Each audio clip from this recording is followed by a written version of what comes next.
మహిళల కోసం central bank of India ఇప్పుడు మీకు అందిస్తోంది గృహ రుణం. అతి తక్కువ వడ్డీ రేట్లకే ప్రత్యేక సెంటు గృహలక్ష్మి. పూర్తి వివరాలకు వెంటనే సంప్రదించండి 18003030. గత వారం 10 రోజులుగా తిరుమల తిరుపతి దేవస్థానంకి సంబంధించి ప్రసాదాల తయారీలో జరిగిన వాడిన కల్తీ నెయ్యి గురించి లాస్ట్ వారం 10 రోజులుగా రాష్ట్రం మొత్తం ఒక రకమైన భయాందోళన ఒక ఎత్తైతే వెంకటేశ్వర స్వామికి అపచారం జరిగింది అని ప్రతి గుళ్ళలోనికి కూడా వెళ్ళి పూజలు చేసే పరిస్థితి కూడా మనందరం చూసాం. ఇవన్నీ ఒక పరంగా వెంకటేశ్వర స్వామి భక్తులుగా జరుగుతూ ఉంటే, ఒకవైపు నుంచి రాజకీయ దుర్బుద్ధితో దీన్ని కూడా రాజకీయం చేయాలి అని చెప్పి అతని హయాంలో జరిగిన తప్పుల్ని కప్పిపుచ్చుకోవడానికి చంద్రబాబు నాయుడు గారు గౌరవ ముఖ్యమంత్రి గారి మీద ఎదురుదాడి చేయడానికి సిద్ధపడి గౌరవ పులివెందుల ఎమ్మెల్యే గారు తీసుకుంటున్న నిర్ణయాలు చూస్తూ ఉంటే నిజంగా ఎప్పుడో అతన్ని పులకేసి అనేవారు, కానీ ఇప్పుడు నిజంగా పులకేసి ఏదో 2 or 4 పెట్టాలి మనం కూడా. ఎందుకు ఈ మాట చెప్తున్నానంటే, ఇదే జగన్మోహన్ రెడ్డి కల్తీ నెయ్యి వాడారు అని చెప్పి చంద్రబాబు నాయుడు గారు గౌరవ ముఖ్యమంత్రి గారు చెప్పిన తర్వాత బయటకు వచ్చి చంద్రబాబు నాయుడు గారి మీద ఎదురుదాడి చేయటం కూడా మనం చూసాం.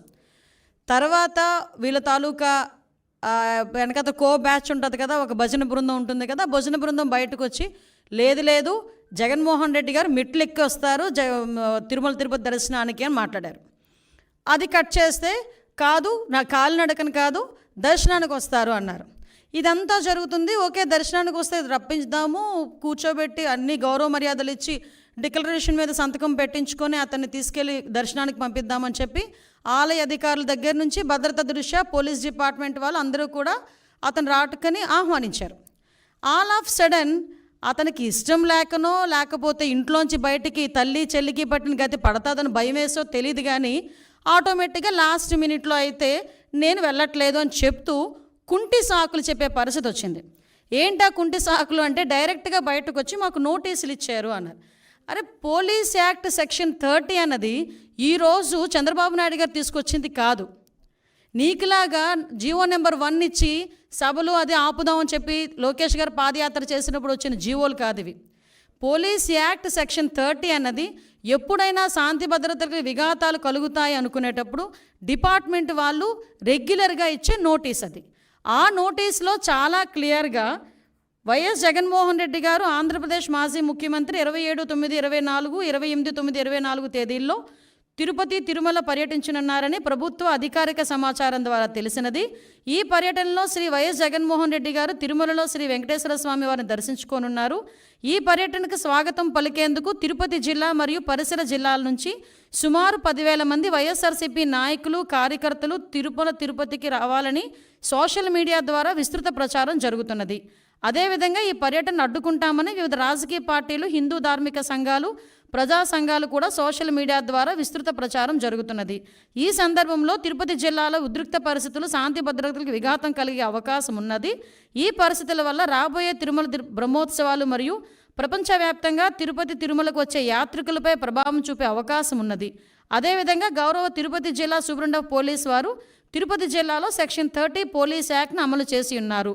కావున తిరుపతి జిల్లాలో ఎటువంటి ర్యాలీలు, సభలు, సమావేశాలు, భారీ జనసమూహాలు ముందస్తు అనుమతి లేకుండా జరుపుటకు నిషేధించబడినది. ఇట్టి నిబంధనలు ఎవరైనా అతిక్రమించిన ఎడల వారిపై చట్టపరమైన చర్యలు తీసుకొనబడును.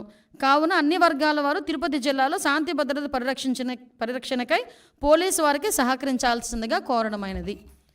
ఇది నోటీస్. దీన్ని నిన్న కావాలని 10 సార్లు చూపించి ఇందులో అతనికేదో నోటీసులు ఇచ్చామని చెప్పి మాట్లాడి ప్రజలకి ఒక రాంగ్ పర్సెప్షన్ క్రియేట్ చేయడానికని చాలా విశ్వ ప్రయత్నాలు చేశాడు జగన్మోహన్ రెడ్డి. నేనేమంటానంటే, జగన్మోహన్ రెడ్డికి సూటిగా అడుగుతున్నా, జగన్మోహన్ రెడ్డికే కాదు వాళ్ళ తాలూకా నాయకులందరికీ కూడా, ఒక్క బైండ్ ఓవర్ అయినా మేము చేసామా? ఒక్క నాయకుడినైనా హౌస్ అరెస్ట్ చేసామా? ఒక్క నాయకుడినైనా ప్రివెంటివ్ అరెస్ట్ చేసామా? ఒక్క నాయకుడి ఇంటి దగ్గర పోలీస్ పహారా ఏమైనా ఉందా? కనీసం ఎక్కడైనా మీకు ఆయన ఎయిర్పోర్ట్లో నుంచి దిగిన తర్వాత మళ్ళీ అక్కడికి వెళ్ళినంత వరకు కూడా అతనికి భద్రత నిమిత్తం ఉండే పోలీసులు తప్పించి పోలీసులు భారీగా మోహరించిన పరిస్థితులు ఏమైనా ఉన్నాయా అంటే, చాలా క్లియర్గా ఎందుకు మేము ఆ నోటీసులు కూడా ఇవ్వాల్సి వచ్చింది అంటే, కేవలం అక్కడ బ్రహ్మోత్సవాలు జరుగుతున్నాయి. ఈ కల్తీ నెయ్యి మీద సిట్ కూడా ఏర్పాటు చేయడం అయింది. ఒక పక్క నుంచి జగన్మోహన్ రెడ్డి మీద ఉన్న కోపంతో కొన్ని మంది ధార్మిక సంఘాలు కూడా కొన్ని సోషల్ మీడియాలో మొత్తం కొంతమంది మెసేజ్లు ఫార్వర్డ్ చేసుకున్నారు. At the same time YSRCP నాయకులు కూడా భారీగా జన సమీకరణ చేయడానికి వాళ్ళు సోషల్ మీడియాలో మెసేజ్లు ఫార్వర్డ్ చేసుకున్నారు. ఈ నేపథ్యంలో ప్రజలకు ఇబ్బంది కలగకుండా, యాత్రికులకు ఇబ్బంది కలగకుండా, విఐపీఎస్కి ఇబ్బంది కలగకుండా ఉండటానికి రెగ్యులర్గా శాంతి భద్రతలు విఘాతం కలిగిస్తాయనుకునేటప్పుడు పోలీస్ డిపార్ట్మెంట్ వాళ్ళు ఇచ్చే నోటీస్ అది. ఆ నోటీస్ కూడా జగన్మోహన్ రెడ్డికి ఇవ్వలేదే. జగన్మోహన్ రెడ్డిని రావద్దు అని ఎవరు చెప్పలేదే. మీరు రాకండి అని మేము ఎవరూ చెప్పలేదే. వస్తే మిమ్మల్ని అరెస్ట్ చేస్తామని చెప్పలేదే. ఏ రోజు చంద్రబాబు నాయుడు గారిని ఎయిర్పోర్ట్లోనే ఆపేసినట్టుగా మేము ఎప్పుడు ఆపడానికి మేము ప్రయత్నం చేయలేదే. నిజంగా జగన్మోహన్ రెడ్డి గారిని ఆపాలనుకుంటే ఆయన ఇంత ధైర్యంగా ఈ సెంట్రల్ జైలు విజిట్లు చేసేవాడు ఆయన? ఎంతమంది సెంట్రల్ జైల్లో ఉంటే విజిట్లు చేశాడు ఆయన? మేము ఎప్పుడైనా ఆపామా?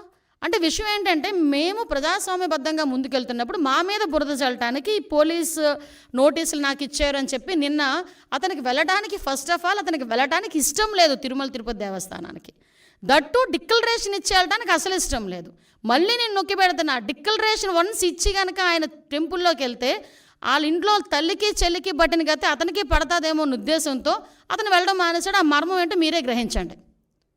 అంటే విషయం ఏంటి ఇది అయిన తర్వాత ఈరోజు ఒకవైపు నుంచి తిరుమల తిరుపతి దేవస్థానానికి బ్రహ్మోత్సవాల టైంలో రాజకీయ నాయకులే కాదు, సుప్రీంకోర్టు జడ్జెస్, వివిధ విఐపీలు అందరూ వస్తారు.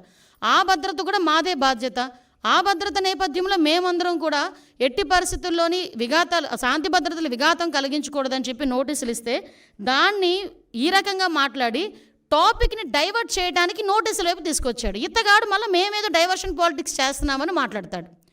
అని ఇప్పటికీ కూడా మేము స్టాండ్ అయి ఉన్నాం. కల్తీ నెయ్యి ఉంది. కల్తీ నెయ్యి అయితే లడ్డూ ప్రసాదంలోని కల్తీ నెయ్యి చేర్చారు. కల్తీ నెయ్యితో ప్రసాదం తయారు చేయబడింది.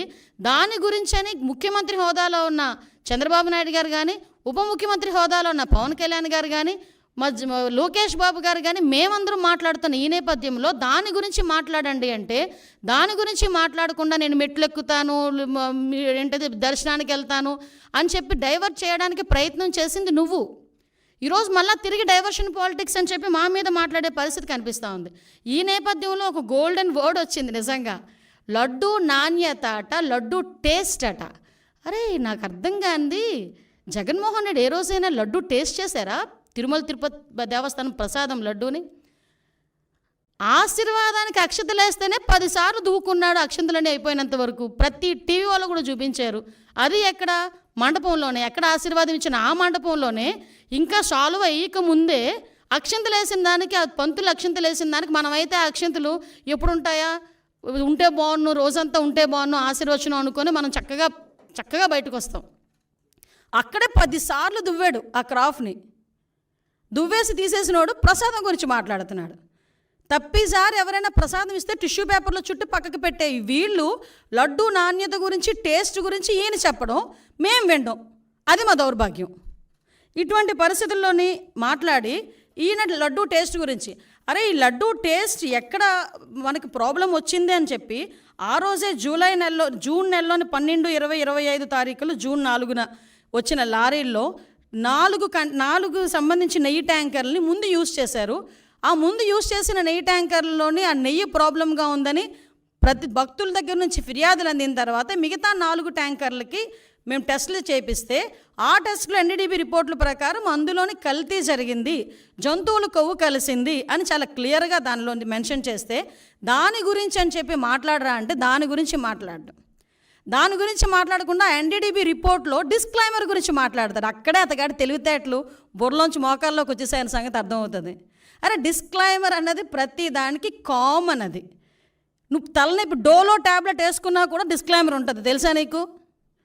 ఒక ఏంటది, మనం ఎల్ఐసికి సంబంధించి ఏదైనా మనం ప్రీమియం ఏదైనా పెట్టుకున్నాం అనుకోండి, దాంట్లో కూడా కింద డిస్క్లైమర్ ఉంటుంది.